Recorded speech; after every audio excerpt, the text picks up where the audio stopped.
Grazie mille Lucrezia. Grazie a voi. Oggi parliamo con te del rapporto tra comunicazione e architettura, ma prima di tutto vorrei chiarire che cos'è la forestazione urbana al quale voi lavorate molto come studio, perché magari non tutti sanno, e che cosa sono le forest cities. Grazie. Allora,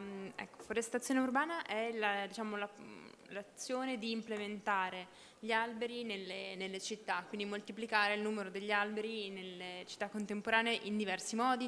con diverse forme, a diverse scale, ed è un tema su cui, a partire dal bosco verticale, ma con una serie poi di altri progetti che vi farò un attimo brevemente vedere oggi, è un tema a cui stiamo lavorando molto perché a partire dall'impatto positivo dei benefici ecosistemici che gli alberi, il verde e la natura hanno, noi crediamo che portare un numero maggiore di alberi, come abbiamo visto in architettura, nelle città, attraverso i corridoi ecologici, pian piano su tutto il territorio nazionale, sempre di più, sia un modo per rendere effettivamente le città e il territorio molto più vivibili, più sani e quindi di conseguenza in grado di garantire una migliore qualità di vita a tutti i cittadini e a tutti gli abitanti. Questo che vedete è un video che abbiamo realizzato per una call to action che abbiamo lanciato in occasione del primo forum mondiale sulle foreste urbane che si è tenuto a Mantova e che insieme alla FAO e ad altre organizzazioni internazionali abbiamo contribuito ad organizzare, e in questo caso l'idea era quella di chiamare a raccolta, un po' anche come dicevamo, un po' come state facendo anche voi oggi, quindi chiamare a raccolta esperti da diversi ambiti che si confrontano con diverse sfide quotidiane nei propri campi, diciamo, di professione, ma che sono accomunati dallo stesso obiettivo, che in questo caso appunto è quello di rendere le città più verdi, più sane, più accessibili per tutti, e quindi diciamo sicuramente legare la forestazione urbana anche a un tema di accessibilità e inclusione sociale, ridistribuendo le modalità del verde nelle città. Queste sono alcune delle azioni, quelle che stanno scorrendo qui, sono alcune delle azioni che ci consentirebbero di portare avanti questo obiettivo, e sono le azioni su cui stiamo lavorando come studio di architettura urbanistica, con un dipartimento importante di ricerca a cui dobbiamo gran parte di questo lavoro, e al dipartimento di comunicazione in cui lavoro io. Grazie mille Lucrezia. Allora adesso magari approfondiamo un po' di più appunto questo tema della comunicazione con Green Obsession, che è un libro ma anche tanto altro.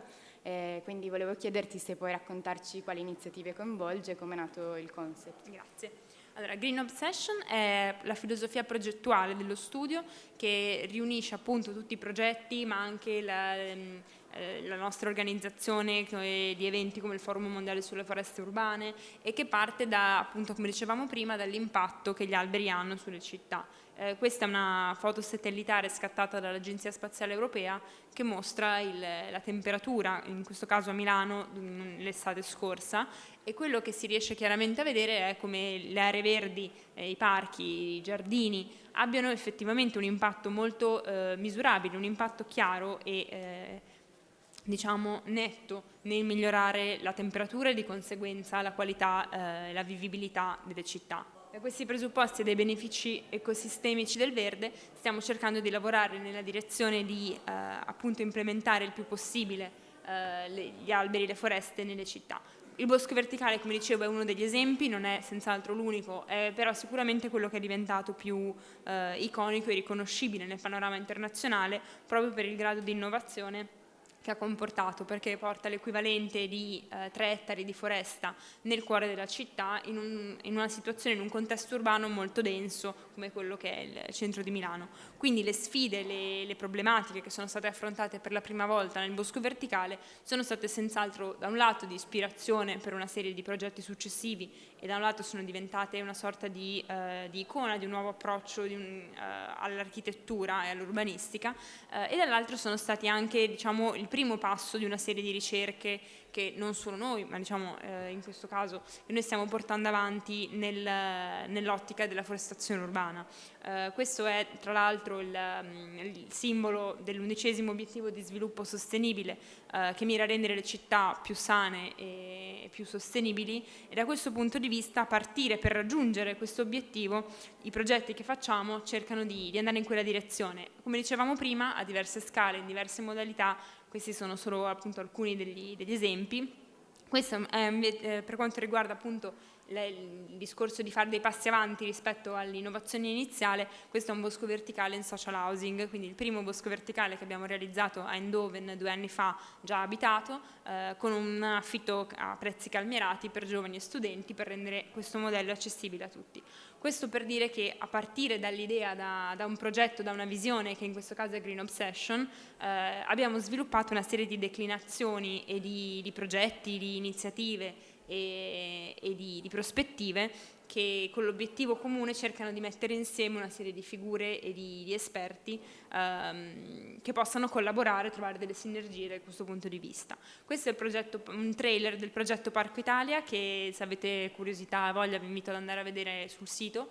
parcoitalia.it, ed è un progetto che abbiamo lanciato pochi giorni fa a Roma per estendere, connettere e implementare il capitale naturale in Italia. Quindi ricollegare attraverso corridoi ecologici le foreste esistenti, il sistema verde esistente, e implementando di conseguenza in relazione a questo anche tutta la rete di sentieri, di aree interne di cui l'Italia è costellata. Si tratta appunto di un progetto a scala nazionale, quindi un salto di scala rispetto a quello a cui lavoriamo solitamente, ma crediamo che sia necessaria una visione di questo tipo per poter effettivamente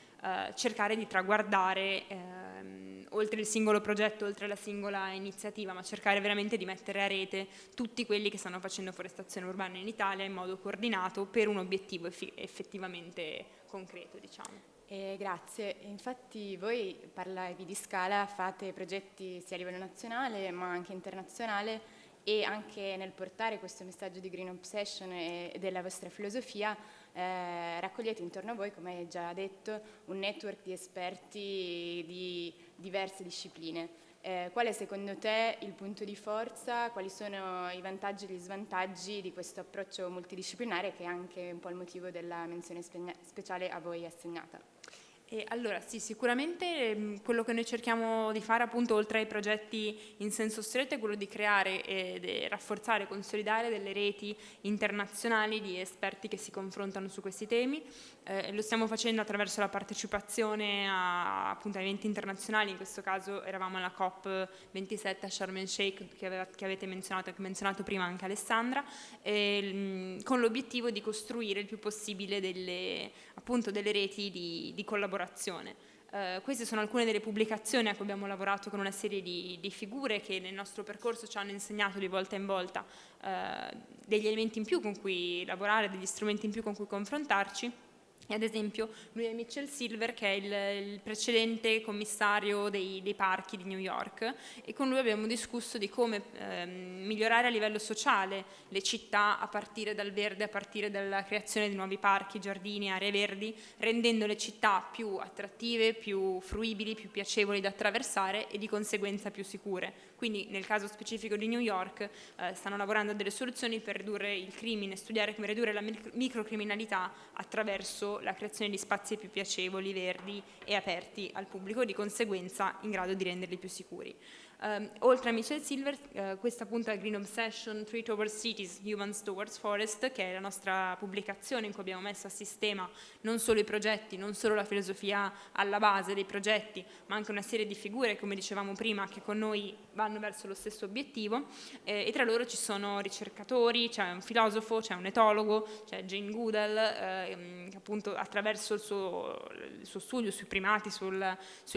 rapporto tra uomo e primati, ha avuto delle intuizioni straordinarie in termini di studio della biodiversità. C'è David Kopenawa Yanomami, che è il rappresentante della